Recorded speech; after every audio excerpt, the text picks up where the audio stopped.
Since 2002, Empowerment Resources, Inc., a nonprofit organization, has empowered more than 1,500 youth and adults in Duval and surrounding counties through its programs Journey into Womanhood, Girls Mentoring, Life Skills for Teens, and parenting education coaching. To get involved with programs, volunteer, or donate, visit www.empowermentresourcesinc.org. Follow us on social media, facebook.com/empowerment.resources and instagram.com/empowermentjax. Shop Velvet Online Women's Boutique to spice up your closet with trendy, unique looks. We have fashionable and chic looks at very affordable prices. Velvet Boutique offers free shipping all year long on all orders. Shop online at www.melvetboutique.com. That's www.melvetboutique.com. Like us on Facebook and follow us on Instagram. Shop Velvet Online Women's Boutique.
From novice to aficionado, find yourself here.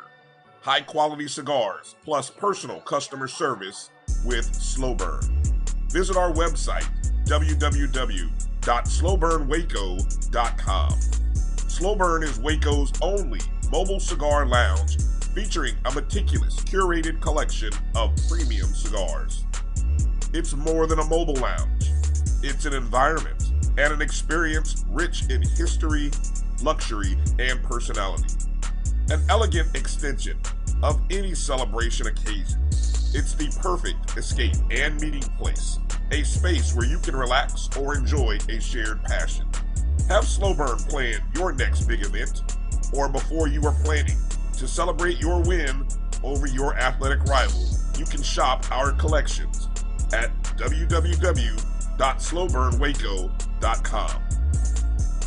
But if they want, keep tab. I'ma do the dab, yeah. It's the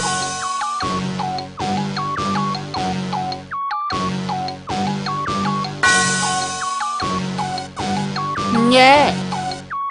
I love my HBCU, and boy, I love it, love it. I love it, love it. I love my HBCU, and man, I hope my team they won one. Yeah. I hope my team they won one. Yeah, man. I hope my team they won one. I hope my team they won one. I tune into the HBCU Sports Lab to see if my team won or lost. If they lost, I'm quiet as a mouse. But if they won, keep tab. I'ma do the dab, yeah. Dr. Cavil, he know what he be talking about. Mike and Charles, they know what they be talking about. They compress the analytic data with the hip hop. If you know them like I know them, they gon' tell you if your team, if they won or lost, and who the ball, who the ball. So listen to Professor, yes sir, and pay attention. This is Dr. Cavil with Inside HBCU Sports Lab with Mike Washington Charles Bishop. Welcome, fellas. How we doing? It has been a great day, Dr. Cavil. Awesome. All good, Doc. CB, Charles. Well, we have a visiting professor on the day, Charles Edmond. Tall man radio, as they say in a lot of places. Radio extraordinaire is what we say over here. He gets it done. How you doing, Charles? Good evening. It is a pleasure. It is an honor to be a part of the lab tonight. Oh, man, it's great to have you. We're going to go into it.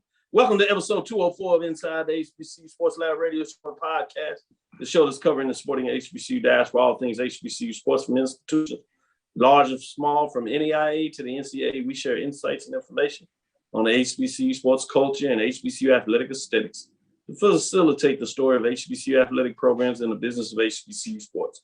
I'm your host, Dr. Cavil, along with my co-host, Mike Washington, Charles Bishop. We're filming from our home studios and sending a signal live KCOH 1230 AM studios with the Texas Radio Hall of Famer, Ralph Cooper, in the beautiful home of Texas Southern University from Houston, Texas. With that being said, today's episode of Inside the HBCU Sports Lab is sponsored by THG Agency. THG Agency is a company that provides sporting and educational consulting and data analytics. Professor Bishop, I think we'll give you the luxury. I think just a little bit of news out there. Do you want to share anything with the listeners out there other than maybe just relax? I would probably say relax, but why not? Let's attack it.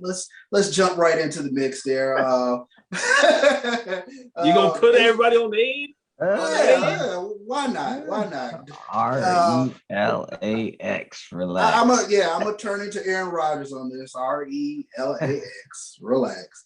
But per HBCU game day, Deion Sanders. Well, at least you ain't doing the other part when you're gonna talk. At least you're not doing the other part of Rodgers. Yeah, telling folks that yes, maybe. Yeah, right. I'm inoculated. What you know? Exactly. But HBCU game day, Deion Sanders in the mix for the TCU job. Per report, Jackson State head coach Deion Sanders is reportedly in the mix for the job opening at TCU. So that was, I think, reported by the Fort Worth newspaper today and picked up by HBCU game day. But Fort Worth Star Telegram is saying Coach Prime is in the mix for the TCU job. People say you holding out, Charles. Roosevelt Sugden said you part of the team. You probably were in there in the interviews, you might have been giving them secret messages or telling them wrong answers. They say you know more than what you know. I might be the back channel. Yeah, look, man, don't answer that. I know, right? Yeah, man. But all seriousness, Mike, what are your thoughts on this? RELAX, relax. So we don't know who he's talking to. Let's step off the edge, step away. We're still in 2021, the season. Relax, folks. All right, take a chill pill, drink coffee, whatever it is. Just relax. I'm sure he may have interviewed, maybe he didn't. So let's just let it happen. Let it flow out. We still got the SWAC championship and the Celebration Bowl. Let's let that thing work itself out at the end of the season. That's what I think about it. So relax. I like this. Well, let's go to the visiting Professor Edmond. What are your thoughts? Is this a bunch of nothingness, or are you like, hey, man? You know, a former athletic director once told me when you have a good coach and a good program, somebody's going to come after that coach and or assistant coaches. It's, Deion Sanders and staff hasn't been on the job a year yet, calendar-wise. You see what he has done with the program when he took it over to where he is right now. Am I surprised that it's happening right now? Yes. If this had been at the end of the season or in another month, no. Clearly, people see what he's doing. People see what he has done. And clearly he could be a good fit somewhere. Do I think he's going anywhere right now? No, I don't. But money talks. TCU has state-of-the-art facilities. They're a private school. They can pay him whatever he wants. So, there's a factor in there as well. But, do I see him going anywhere right now? No, I don't. At the end of the season, depending on how Jackson State does, and that conversation, I think, will get a little more serious.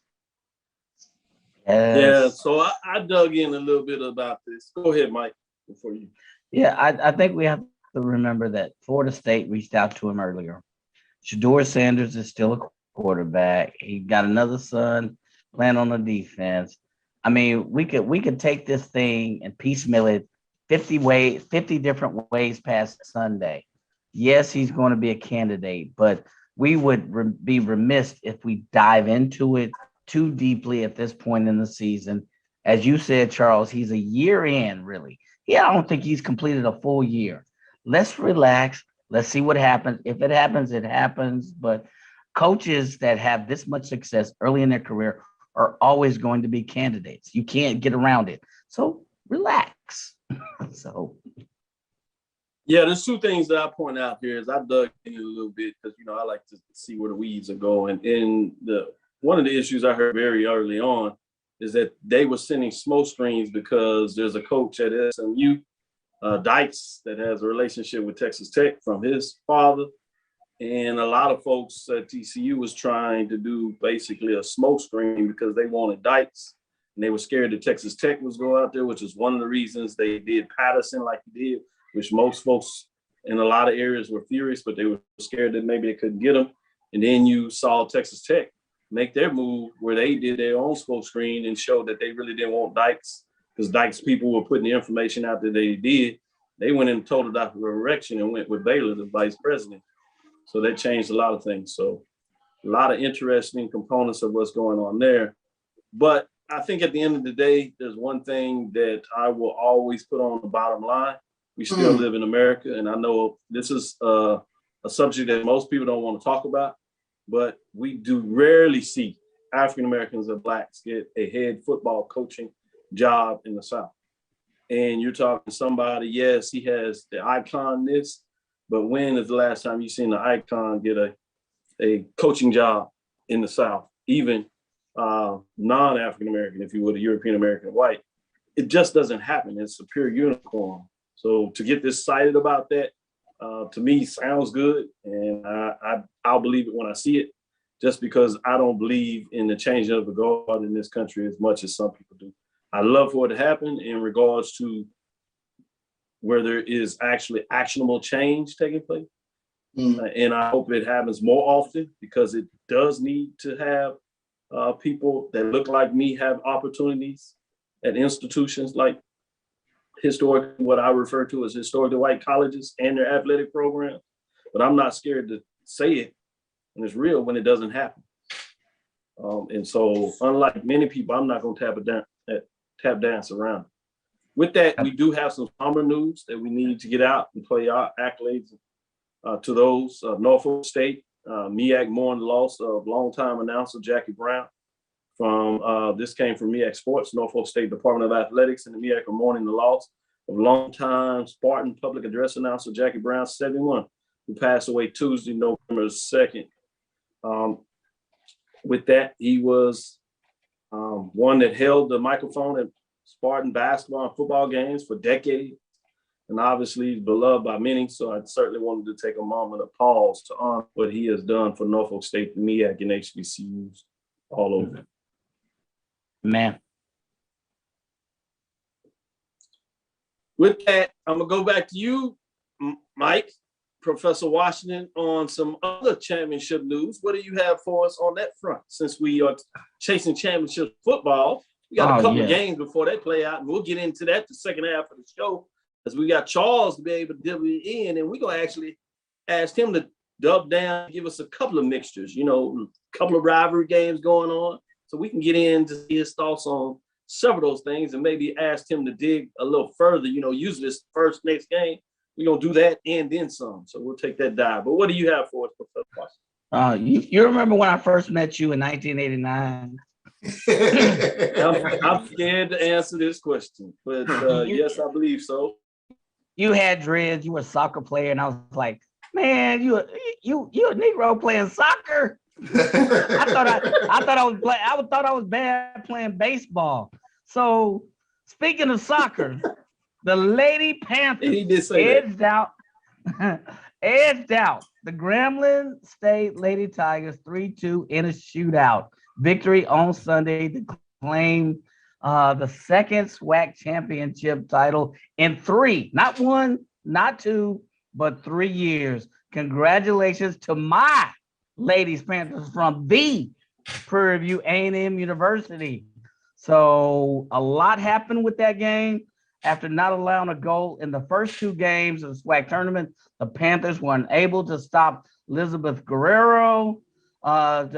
Free kick to make it 1-0 in the 21st minute. Following the score, both teams clamped down. It was a defensive struggle, y'all. It was a chippy battle. They saw yellow card after yellow card issued for the remainder of the first half. It was a great game. I caught it in and out. I think Doc was able to catch more of it than I was. So 20 minutes in the second half, it was a pivotal point. Grambling State handball had a handball in their own penalty box, which resulted in a penalty kick by Sonia Nugent. The first team all-SWAC defender proved up to the task, striking the ball in the right-hand corner of the goal, tying the game 1-1.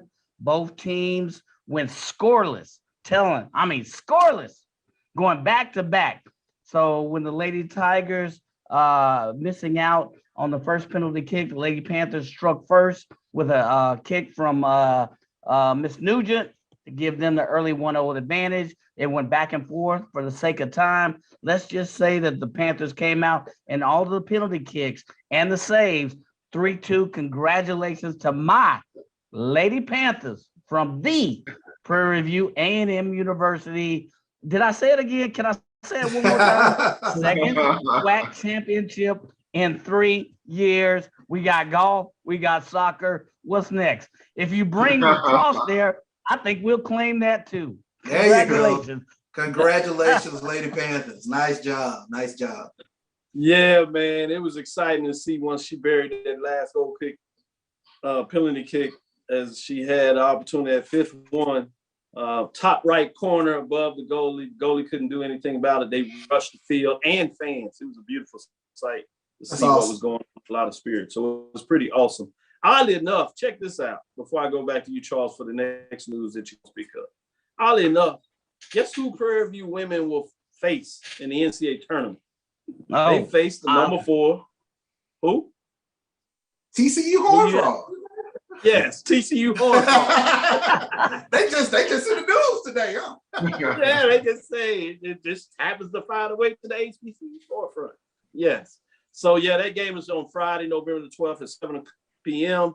as the Lady Panthers travel to Garvey Rosenthal Soccer Stadium in Fort Worth, Texas. So should be an interesting matchup. TCU comes in 17-2-2 out of the Big 12, defeating Texas 2-1 in their Big 12 tournament champions. Horned Frogs also won the regular season title with a record of 7-1 mark in conference play. So formidable foe, like I said, number 4 in the country, or at least in the tournament rankings. So top 10 in the country. So it should be an interesting battle with the Lady Panthers, the best, as they move forward. With that being said, let me go to you, Charles, for some additional news. What else do you have for us? And I know we have 2 Charles on here, so I'll say it, Professor Bishop. Sure thing. Let's take a look at the SWAC Football Weekly Honors. This comes from SWAC.org. The SWAC is named Alabama A&M's D. Anderson, Arkansas Pine Bluffs, Skylar Perry, and Andre Fuller, and Florida A&M's Jose Romo Martinez, along with Jackson State Shador Sanders as its SWAC Football Players of the Week. Let's take a look at them. Co-offensive Players of the Week. D. Anderson, he hauled in 7 receptions, 422 yards, and 3 touchdowns in Alabama A&M's 42-14 win over Mississippi Valley. Currently leads the SWAC with a total of 11 touchdowns. Co-offensive Player of the Week, Skylar Perry, played a significant role in helping the Golden Lions capture their first conference victory over Grambling. He completed 11 passes, 163 yards, and 2 touchdowns. Also huge on the ground, 146 yards rushing and 2 rushing touchdowns, 300 yards total offense for Skylar Perry, leading them to victory. Defensively, Andre Fuller intercepted the pass for the Golden Lions at the 4-yard line and returned it 95 yards to the Grambling 1-yard line. Nice job.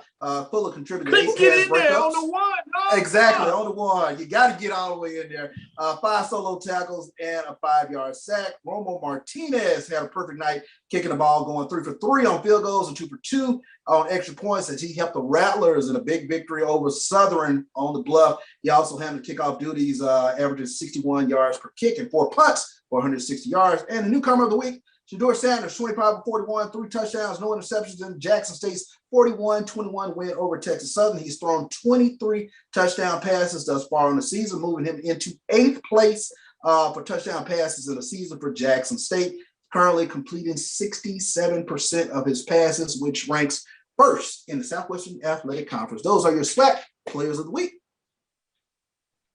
Great job. Great job. Let me jump on the MEAC honors, make sure they're not left out. You have, before we go to this break, Norfolk State running back J.J. Davis was named the MEAC Offensive Player of the Week, as well as Rookie of the Week. North Carolina Central linebacker Noah Rainbow Douglas, South Carolina State defensive lineman Patrick Gobalt were named co-defensive players of the week. Norfolk State's Justin Reed was named Offensive Lineman of the Week. Earning Specialist of the Week honors was South Carolina State's Gavin Zimmerman. Just to round it out, let me give some shout outs to the lab listeners. We have Willie Alex Hine jumping in here. He says it as I see it. The real people that hire coaches in college are the money boosters, no doubt about it. Odell Benders. Philip says, PV got going. That's cold. That's cold. That's cold. That's cold. That's cold. Funky town, as they say, Cowtown. G Boom Holly says, check out my photos out. He has some nice ones. You can go to his Twitter site. I'm sure he'll post it on here. Christopher White is in here checking us out. Reggie Thomas, Noel Price, Wild, Mayor Will, Marcelin is on. Fred Whitted, Karen Griffin, as always. Ron Alvarez, to name a few. Lonnie Shaw is in the house. Chuck Hunt, Eric Evans, just to name a couple of folks jumping the hole. Tobias is on here as well. This is Dr. Ville inside the HBCU Sports Lab with none other than Mike Washington, Charles Bishop, and Charles Edmond as a visiting professor. We'll be right back so we can see what he thinks of my poll rankings. See if to make sure he gets an invite back. We'll see what he has to say. Stick with us. We'll be right back after this break. It's never too early to plant the seed, to share the tradition, and instill a sense of pride in your HBCU with your little ones. HBCU Pride and Joy Children's Boutique helps you share your school spirit with a wide selection of adorable kids' apparel and accessories officially licensed from your favorite HBCU. Visit hbcupridejoy.com and follow us on all social media at HBCU Pride Joy on Facebook and Twitter. This is Carlos Brown, letting you know that we're on the move. You can now catch the Carlos Brown Show beginning this July on the Black College Sports Network each and every Saturday from 11 to 1 Eastern Time. That's 10 to 12 Central Time. Same time, new place. On Facebook at the Carlos Brown Show and Black College Sports Network. Online at www.mybcsn.net and on the BCSN app available on Google Play and the Apple App Store.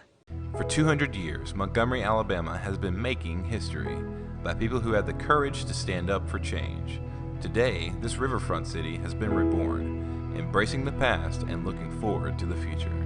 From the National Memorial for Peace and Justice to the stage of the Alabama Shakespeare Festival. This is where history was and is made. We are proud to call Montgomery home, and together we can be the change. Sugar Chateau Desserts is a specialty bakery located in the Charlotte, North Carolina metro area. We will create delicious and one-of-a-kind treats for any occasion. Sugar Chateau is currently shipping cakes in a jar, offering a variety of different flavors in a single-serve container that can help you celebrate in accordance with social distancing. Place your orders today by calling 803-526-7895 or visiting sugarchateaudesserts.com. Are you hungry for authentic Caribbean food? Like jerk chicken, oxtail, red snapper, shrimp, tofu, and rasta pasta? Well, find your way over to Mango's Caribbean Restaurant, 180 Auburn Avenue, right next to Royal Peacock in downtown Atlanta. Them belly full, but we hungry. Mango's Caribbean Restaurant, open daily from 11 a.m. to 10 p.m. And on Friday and Saturday, we're open till 4 a.m. Come to Mango's and put some spice in your life. So we've got a good thing going. Mango's Caribbean Restaurant, 180 Auburn Avenue, right next to Royal Peacock in downtown Atlanta. For more info or directions, call 404-698-3992 or log on to mangoscaribbeanrestaurant.com. For instant coupons, text MANGOS to 313131. Tell your mama hungry, papa hungry, brother hungry. Mango's Caribbean Restaurant, authentic Caribbean cuisines. Open up the door, tell them mama hungry. This is Press the analytic data with the hip hop. If you know them like I know them, they gon' tell you if your team, if they wanna lose, and who the ball, So listen to Professor, yes sir, and pay attention, cause he gon' teach a lesson.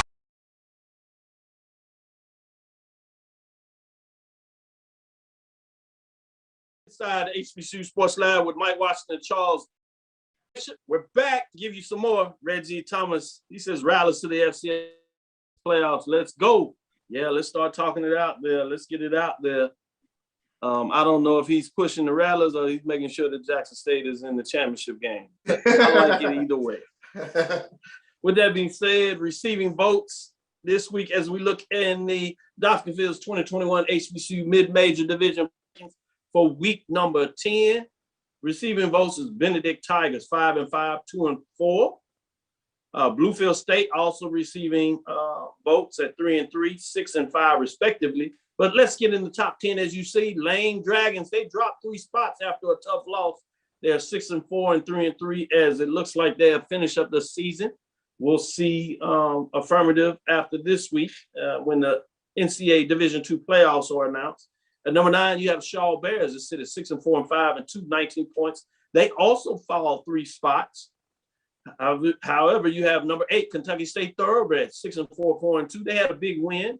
So they move up 2 spots with 22 points. It wasn't enough because Miles Golden Bears gets in there. But before you get to Miles Golden Bears, you have number 7, Virginia Union Panthers, 6-4, 5-2, 31 points, moving up a spot after their big win over their rival Virginia State. Bringing us to number 6, and the bottom 5 of the top 10 is Miles Golden Bears, 6-4, 4-2, 54 points, moving up 3 spots from number 9 next week with a total beatdown, shutout of Tuskegee Golden Tigers. That was a tough one if you're a Golden Tigers fan. But with that being said, it was interesting. I got a notification that they posted the athletic director job. So that is interesting. As you know, the head coach had previously held both the head coaching and AD job. Looks like there's a switch coming from that. Let's get back to the polls in terms of the top 5 teams. At number 5, you have the Langston Lions. After their second consecutive loss, 7-2, 6-2, they've hit the skids in the wrong direction. 73 points. They do just drop 1 poll position. At number 4, you have Savannah State Tigers, 8-2, 5-1, 76 points. At number 5, they move up a spot. They are in the top 10 of the regional rankings, but I'm not sure if it'll be enough as they do not play this week. They're at number 8. They need to try to get in number 6. Just on the outside looking in, it looks like. At number 3, Fayetteville State Broncos, 8-1, 7-0, 78 points. Remain at number 3. Continue to get it done. They had a big win as they set up the fact that they will meet the number 1 team. As number 2 is Albany State Golden Rams, 9-1, 6-0, 3 first place votes, 81 points. Remain at number 2, setting up that matchup against Miles and Bears. 3rd time in 4 years, because we didn't have a game last 3 straight times, you will have Albany State facing Miles Golden Bears, similar in the CIAA, as you have the number 1 State Bulldogs at 9-1, 7-0, 7 first place votes, 94 points. They remain at number 1. They will have a matchup with Fayetteville State for the 3rd time in 4 years, 3rd time in a row as well. Should be fascinating there. I'm going to let the guest start us off. Charles Edmond, Professor Edmond, what do you think of the mid-major top 10 poll ranking in week number 10? I do not have an issue with that at all. You know, I've been following some of these teams throughout the course. Smart man. He will be back. Yes. You know, for all the talk of the SWAC and the MEAC, I mean, you do want to give these other schools, these other HBCUs and these other conferences the love as well. I don't have an issue with the poll at all. I've been following Langston for a long time. Kentucky State's always been kind of a quiet team that just seems to pile up wins. And at the top, Fayetteville, Albany State. I don't have an issue with the poll at all. It's a good job by the pollsters. Shout out to Eric Evans. He says he has a problem. Albany State should be number 1, as he declares. I wonder if he happens to be a Golden Rams fan. Maybe so, but I certainly understand. And he may have a point. Let me see what Professor Washington says. It would be so beautiful, though, in the playoffs if we get to that regional championship, if it happens to be a face-off. of the SIAC champion, Albany Golden Ram, Albany State versus Bowie State and the Bulldogs. It could happen. But before that, just first, Mike, tell me, what do you think on the polls, Professor Washington? Actually, not much of an issue, but I hesitate to say not much. I think Albany State, you can make the case that they are number one. They have put up some impressive wins. I have no problems with Bowie State.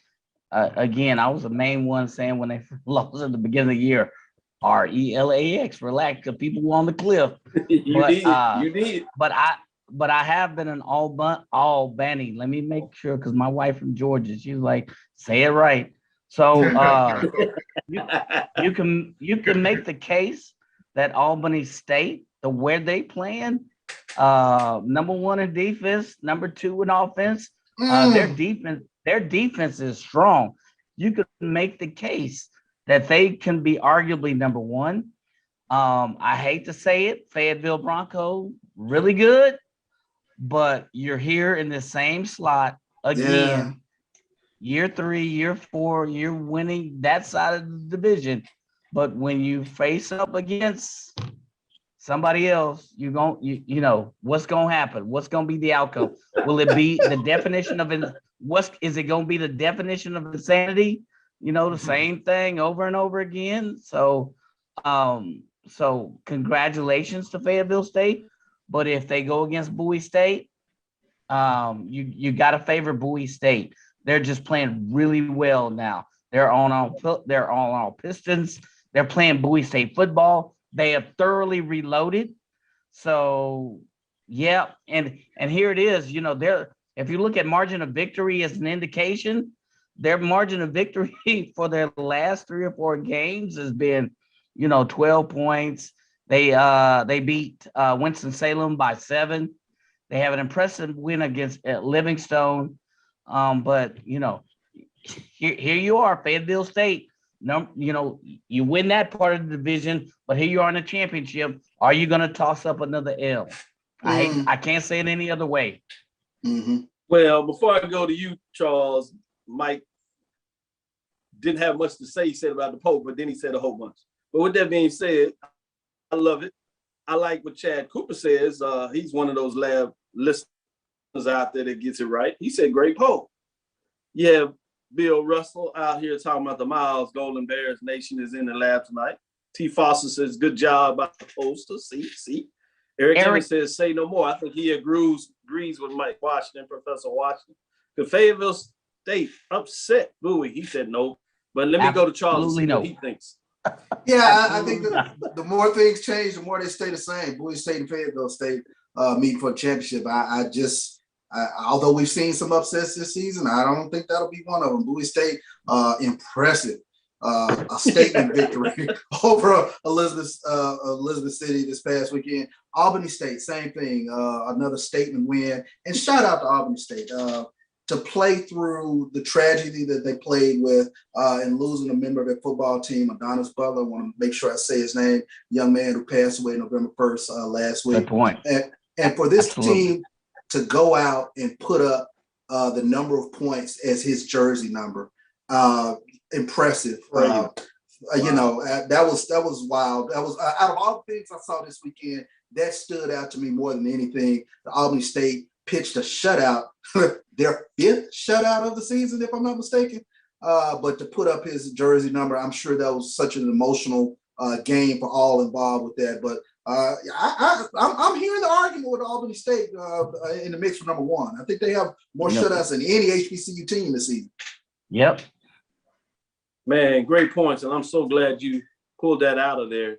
We're going to save it. We're going to go in this break. We'll tease it out a little bit. We'll be back with the major division poll. We'll speak into the third quarter, then we'll get into some matchups. But stick with us. We'll be right back after this quick break, and we'll get into halftime as we'll come back into the third quarter.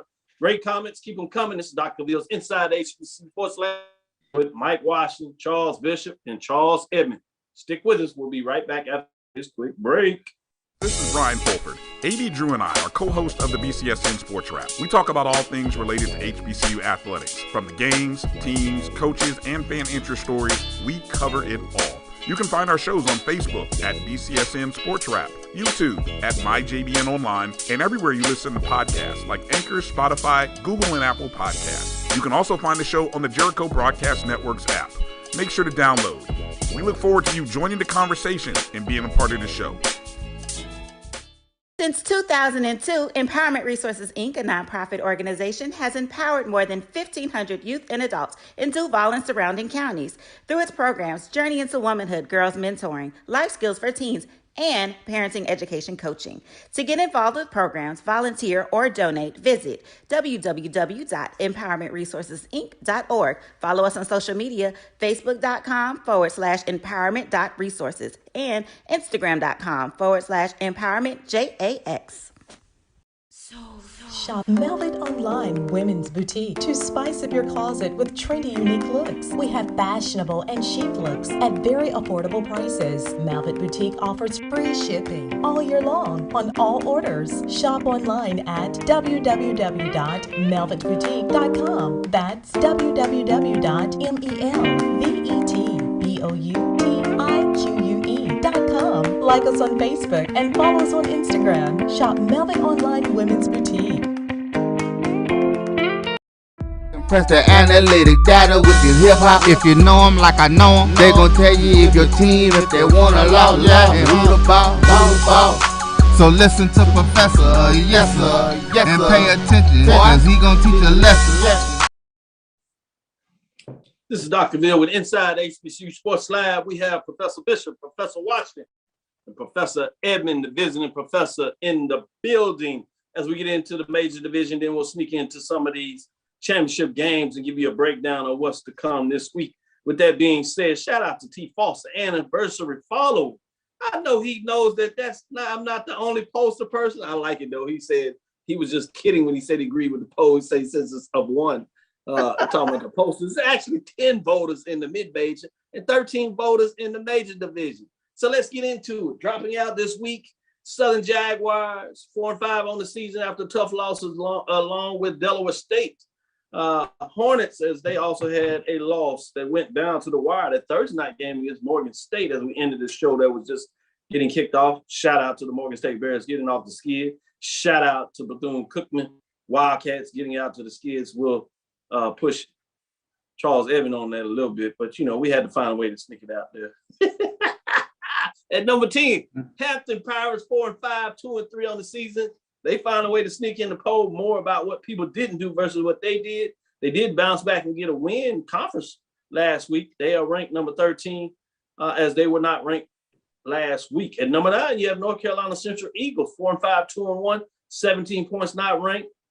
They jump in the poll after a huge upset for many people against Norfolk State, making their statement as they continue to get it done. That's 2 major upsets on the year. They did have that tough loss to Valley, but people are seeing that Valley is not what Mike says. Valley, maybe not. At number 7, Tennessee State Tigers are at number 7. But before I get there, we have number 8, the team that we're talking about, Alcorn State. Braves 5-4, 4-2. They fall 2 spots after a tough road loss to Bethune-Cookman that was previously winless. At number 7, you have Tennessee State Tigers, 5-4, 3-2, 44 points. They moved down 2 spots from number 5, falling out the top 5 after they just got in there last week. At number 6, Norfolk State Spartans, after a 6-game win streak, they fall out of the top 5 after being in there a couple of weeks from number 4 spots. So they fall 2 spots, closing out the bottom 5 team. Top 5 programs. Let's look at it. At number 5, South Carolina State Bulldogs, 5-4, 4-0 in the conference race. After we thought they were dead and buried, they have come back. And now in the driver's seat in the MEAC, what a lot of people thought, 62 points, previously ranked 8, number 3. So they at least have a share of the conference championship. Can Norfolk State make it interesting in the last game? They have one more game they got to get through this week, so this should be interesting when you talk about that matchup. And number 4, Alabama A&M Bulldogs. After a 3-game losing streak, they've won 2 in a row. They're 5-3, 3-3. Seems like they somehow have righted the ship. 73 points. They move up 3 spots. At number 3, these 3 teams just stand alone and do it at the top. That's number 3, Florida A&M Rattlers, 7-2, 5-1, 88 points. Previous ranked 3, as we said. At number 2, Prairie View A&M Panthers, 7-1, come from behind victory, getting it done in their homecoming game. Hashtag protect your homecoming, much like North Carolina Central did.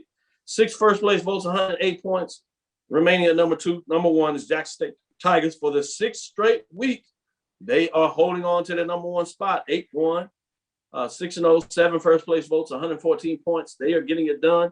That's what we got for the top 5, top 10 poll rankings this week.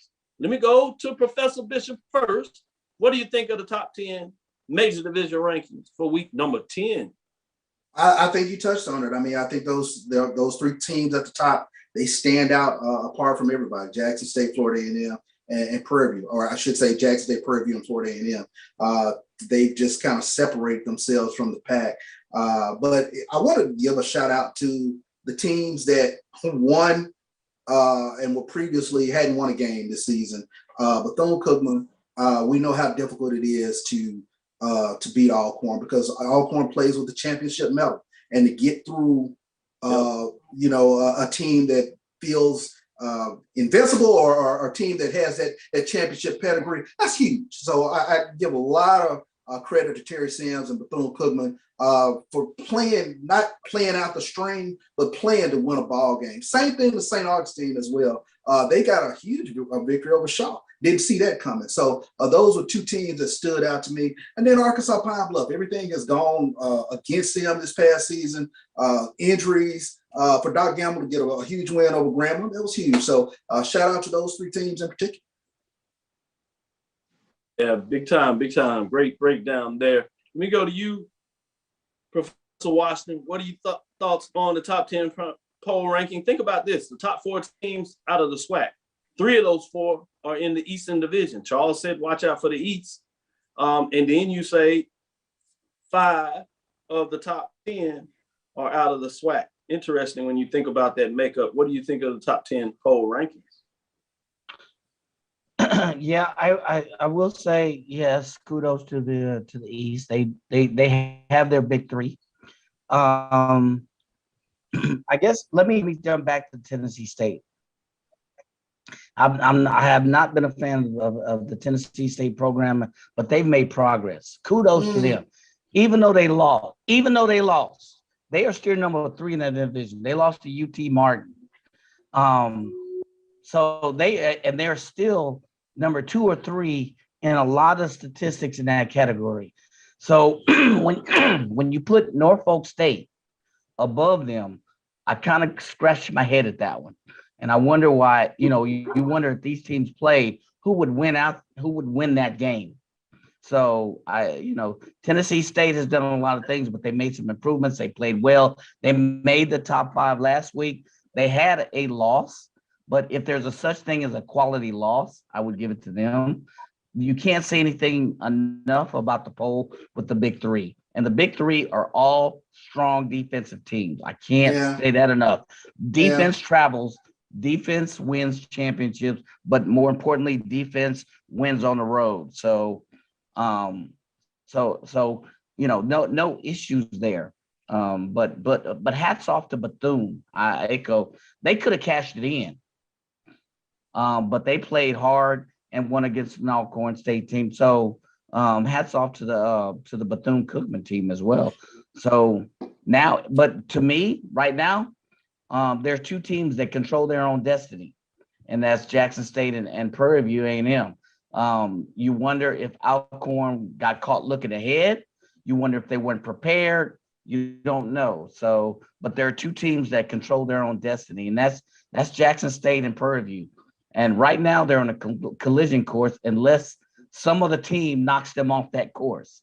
So, but your poll, from what your major poll, Doc, is on spot. With the exception of the head scratch, with the head scratch of that Tennessee State, I think they can move up 1 or 2 slots. Over Norfolk State and South Carolina State. Interesting. Yes. Professor Edmond, what do you say about the top 10 poll rank? Well, I'll say this. I mean, if we turn the clock back a few months and look at these teams, you look at the teams at the top, you look at Jackson State, you look at Prairie View, you wonder, man, how far have they come? And then you look at a team like Tennessee State and Eddie George, how far have they come? Dawson Nolan's taking over at Norfolk State, how far have they come? Then you look at teams, then you look at a team like Alcorn, my team, man, how far have they dropped? Then you look at Southern, team that was in the championship game, the two teams 2 years ago. Man, how have they dropped? I mean, I think it's a good poll. I think I have absolutely no issues with it. I will say, though, in terms of the top three, Jackson, Prairie View, FAMU. I kind of get FAMU at 3 because they lost to Jackson State in week 1. But how do you rank Jackson PVU 1, 2? It could be either way. I guess I don't have a problem with it, but like, what are the factors in ranking Jackson State 1, Prairie View 2? That's what I would like to know, because it is razor thin. It's really, really close. And I would just like to know what's the difference in Jackson State 1, PVU 2, as compared to PVU 1 and Jackson State 2. I wonder what was the difference maker. I think it depends. There's 13 people to vote on it, so I don't want to say it for everybody. But for myself, I think some of the things were about Jackson State just starting up in the polls a little higher than Prairie View. So it's always harder to catch a team if you start above them and they haven't lost per se at that point in time. So I think that's some of it.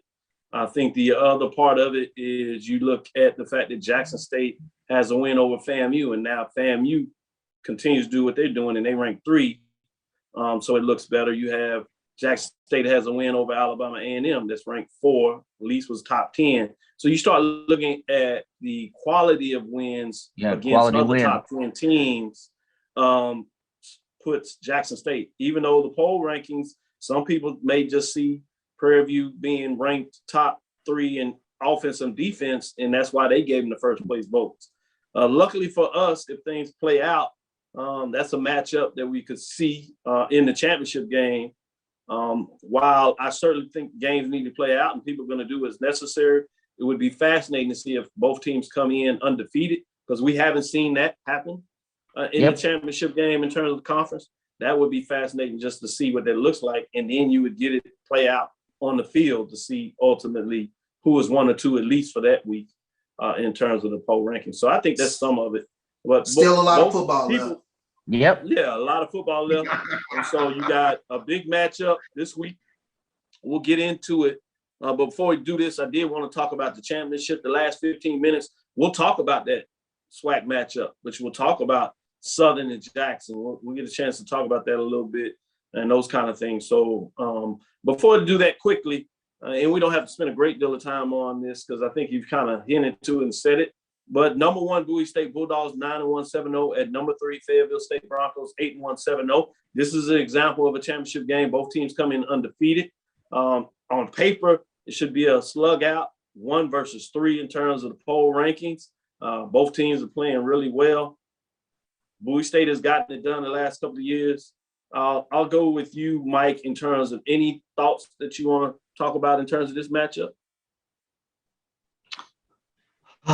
Where do I start? So, yeah. Well, remember, we do have to get into the break about 2 minutes. So, I know, right? I'm trying to harmonize my thoughts. So, right, I know, because you're about to do that theory lecture. I was like, no. I know. I'm gonna consolidate. So, if you look at, let me just start with totals and statistics. I'll stay with there. Number 2 in defense, Bowie State, but number 1 in defense, Fayetteville State. But you look at cost comparison of strength of schedule. You look at who's number 2 and 3 in the offense, the 2. So you have the 2 juggernauts in terms of statistics. But I say at the end of the day, Bowie State comes out ahead. If you look at their rushing attack, you look at their quarterback attack, they have a more balanced attack than Fayetteville State.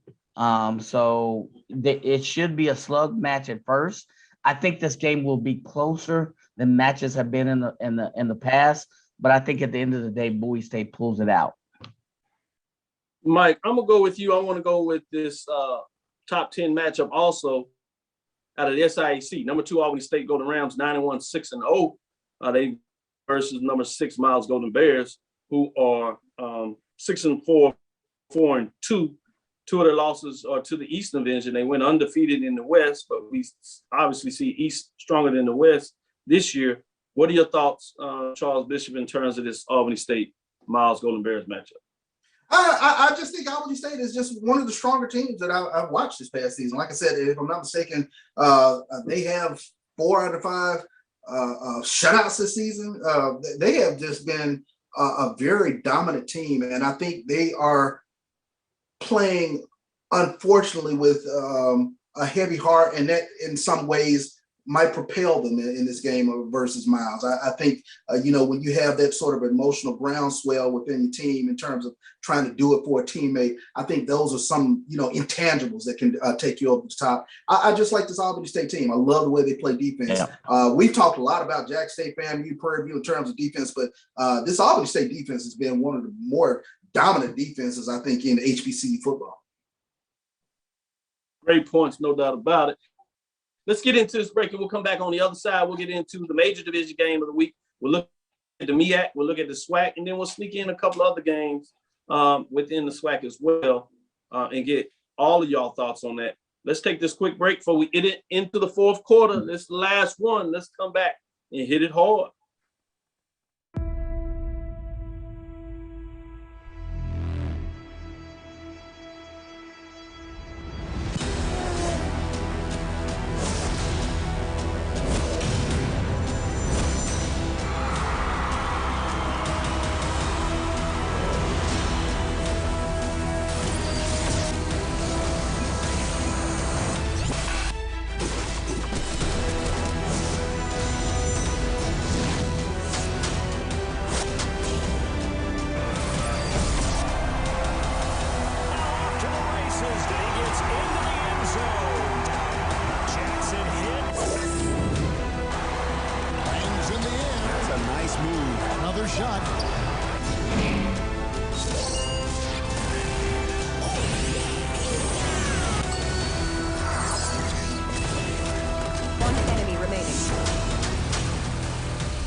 From novice to aficionado, find yourself here. High quality cigars plus personal customer service with Slow Burn. Visit our website, www.slowburnwaco.com. Slow Burn is Waco's only mobile cigar lounge featuring a meticulous curated collection of premium cigars. It's more than a mobile lounge. It's an environment and an experience rich in history, luxury, and personality. An elegant extension of any celebration occasion. It's the perfect escape and meeting place, a space where you can relax or enjoy a shared passion.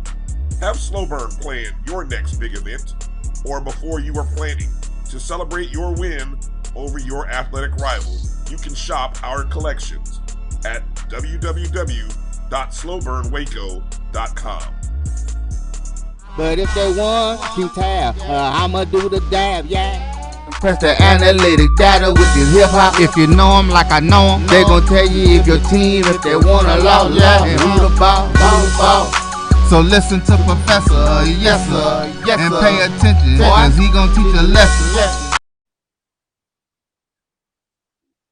This is Dr. Ville inside the HBCU Sports Lab with Mike Washington, Charles Bishop, and Charles Edmond. The professors are in the building. Let's get into the major division.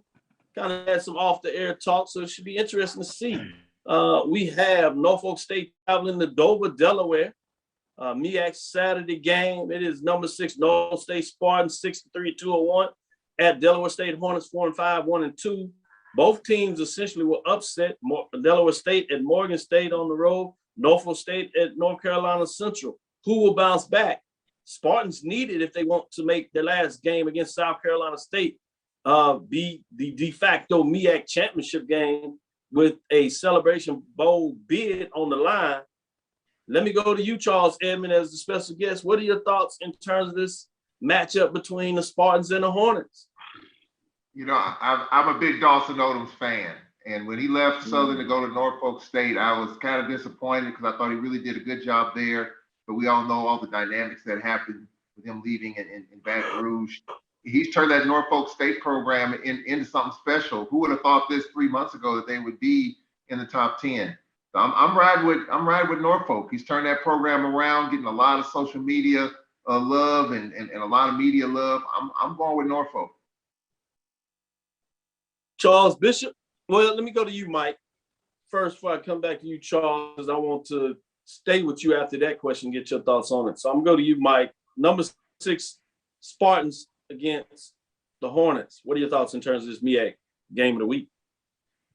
No, I agree. Dawson Odom is in year 1, and we were talking about that in the break. Year 1, and a lot of people didn't expect Norfolk State to be in the hunt like this. And then you look at Delaware State, who they played. They're playing Delaware State, right? Right? Yes. Yeah. Okay. That same Delaware State, that's lost to Morgan State. Okay. That Delaware State that's lost to South Carolina State. That they lost to Merrimack College. I don't even know where Merrimack College is. So, okay, I'm not talking about anything. All I'm talking about is what I'm talking about. Dawson Odom has come in year 1. A lot of people have a lot of confidence in Dawson Odom. He's brought some spirit back into the program. He's like, where's the homecoming, y'all? What's up? And he's got that football team believing, despite their last loss, which was a surpriser to me. It was 2 overtimes, but that's okay. I got to roll. I got to believe. I got to roll with Charles. I'm going Norfolk State in this one all the way. Charles Bishop, do you got any love for Delaware State? These guys say it won't be a problem for the Spartans. Do you give the Hornets a fighting chance in Delaware State? I love these 2 hard-nosed coaches, Rod Milstead and Dawson Odom. Check out Rod this past week in terms of his thoughts on the transfer portal. But I'm like Mike on this. How do you drop one to Morgan State? Golly, I was really kind of interested in this matchup, but that took all the juice out of it for me. You gotta go with Sparty. You gotta go to behold the green and gold. Gotta go with Dawson Odom on this. All right, well, sticking with you, Charles, on this one, SWAC Major Division game of the week is Prairie View and Norman, Mississippi. SWAC, Saturday, 2 o'clock. Number 2, Prairie View A&M Panthers, 7-1, 6-0. At number 8, Alcorn State Braves, 5-4, 4-2. This is a top 10 matchup. What are your thoughts? I was a little more worried last week with Prairie View against Alabama State because I thought they might have been just looking over the Hornets to get to Alcorn, but I think Prairie View on the road, they'll be locked in, laser focused, and they're not going to be denied their place in the SWAC championship. I look for them to get it done on the road, Norman. Oh, big one. Defense travels. Professor Washington, what do you think? I can't be objective on that.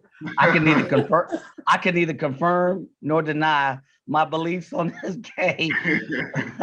No, seriously, we talked to Coach Dooley a couple of weeks ago, and the question was, is Prairie View looking ahead, past Alabama State, like Charles said? That was my fear. They circled this one in, whether they will care to admit it or not. They're dialed in on this one. They know the end game. They want to play Jackson State, and they don't care if it's in Jackson, Mississippi, but they know that road starts through Alcorn. Alcorn may have gotten caught of looking past Bethune, looking to this game, thinking they can play up. It'll be a great game, but I think both teams will be dialed in, but defense travels, and that Prairie View defense, you can't say enough about it. Oh, by the way, there's a guy by the name of Juwan Pass from Louisville who transferred, who is one of the newcomers of the year. He is connecting. He's dialed in on that offense, but that defense travels. So I got to go roll with Prairie View. It'll be a tightly fought, contested game. I don't think Alcorn's going to take this coming in, rolling over, but it'll be a hard fought game. But I got to roll with my mighty Panthers on this one. Sorry about that, Charles. Charles Edmond, what are your thoughts on this matchup? You've seen the Braves up close, the ups and downs this season. What are your thoughts in terms of this matchup? Not so fast, my friends. That's fair. That's fair. You do realize we won 6 division titles in a row, and if the Panthers win this game, they're going to hoist that trophy at Jack Spinks Marino Castle Stadium. Yeah. Fred McNair and the Braves aren't going to let that happen.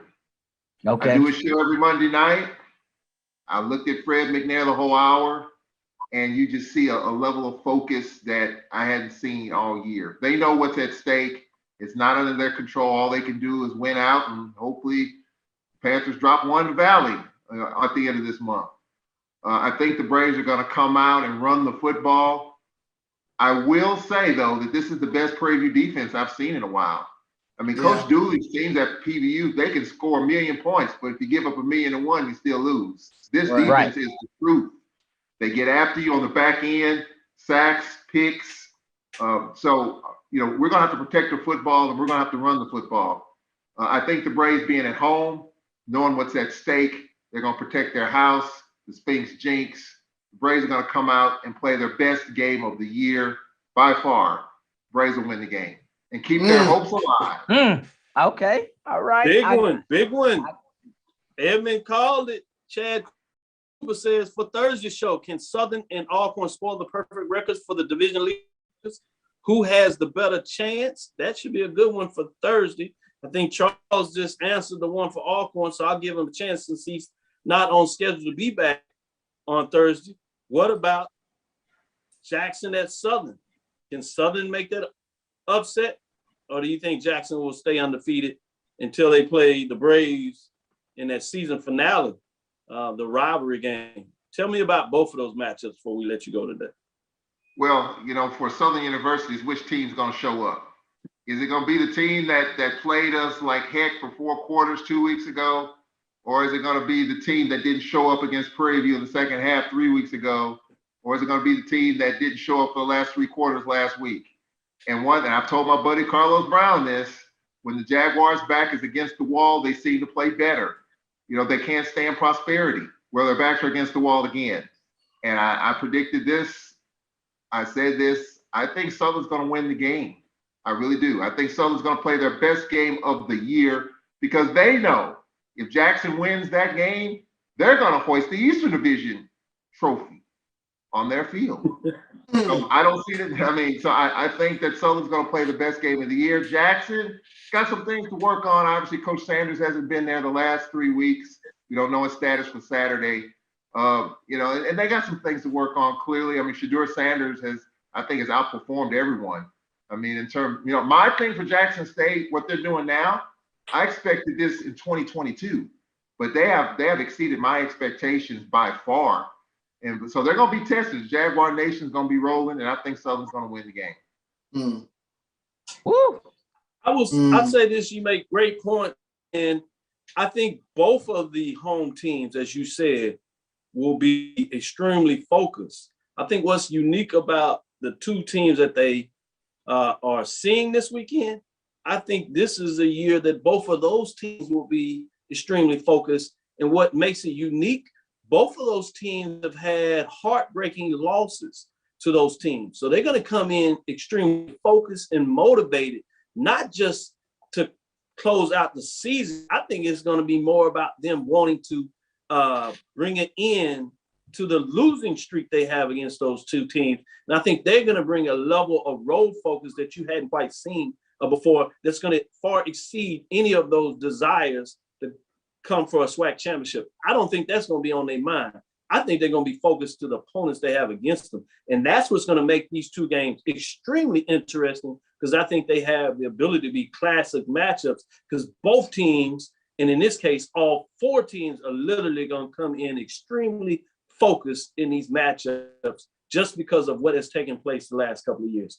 With that, they'll do it. We're over the time here. Great dialogue, great conversations. I hope the lab listeners loved it. Great comments, Chad Cooper and the rest of you out there, Fred Whitted, giving you some shout outs, Willie Alex Hine, LaShant Harris, Jesse Bishop, thanks. You fired up. Yeah, it's gonna be one of those weekends. Hey, Mama. Love to see it coming. T. Foster, great comments. Appreciate T. Foster, all the great comments and love. Keep it coming. With that being said, thank you for the listeners to Inside the HBCU Sports Lab. Make sure you share our podcast with your friends and colleagues. I am Dr. Kenyatta Cavil, the Dean of HBCU Sports, coming from inside the lab in the College of HBCU Sports with Mike Washington and Charles Bishop. Hope you enjoyed all the comments. As we'll say, we'll give Charles and Mike a chance to talk about it on Thursday, about which one of those teams can do it. They gave you an indication. We'll talk a little bit about that Southern Jackson matchup on Thursday. Make sure you're here. And we'll take a deeper dive in more of the SWAC and MEAC games because we focus on the mid-major. We'll sneak one or two in there for you. But with that being said, again, we thank you for listening to Dr. Bill's Inside the HBCU Sports Lab. Mike Washington, Charles Bishop, every Tuesday and Thursday, as you know, 6 o'clock Central Standard Time. We'll be right back here Thursday, and then we'll have a wrap-up on Sunday. We'll talk about what took place on Saturday. We'll have it bright and early so you can get all the insights and see what you'll think about all the games and how your prediction was right or was it wrong. We look forward to next week as we discuss the latest news in the lab. When I say next week, we talk about next Thursday. Follow me, Dr. Kenyatta Cavil, Twitter, Facebook, Instagram. That's DrKenyattaCavil. I believe the pregame show will have something right after this, so check them out. Stay tuned. They give you some updates. You just had an episode drop in regards to the 1876 sports and culture. Make sure you check that out. They got a lot of great interviews, a couple of from the band member, as well as several football players.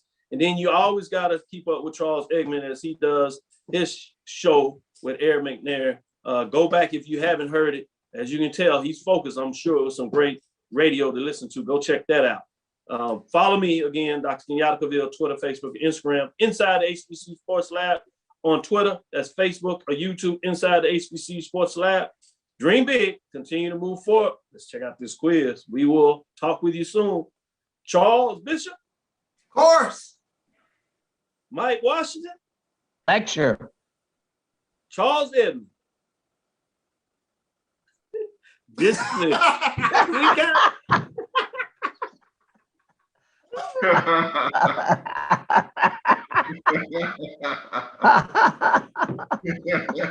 Oh.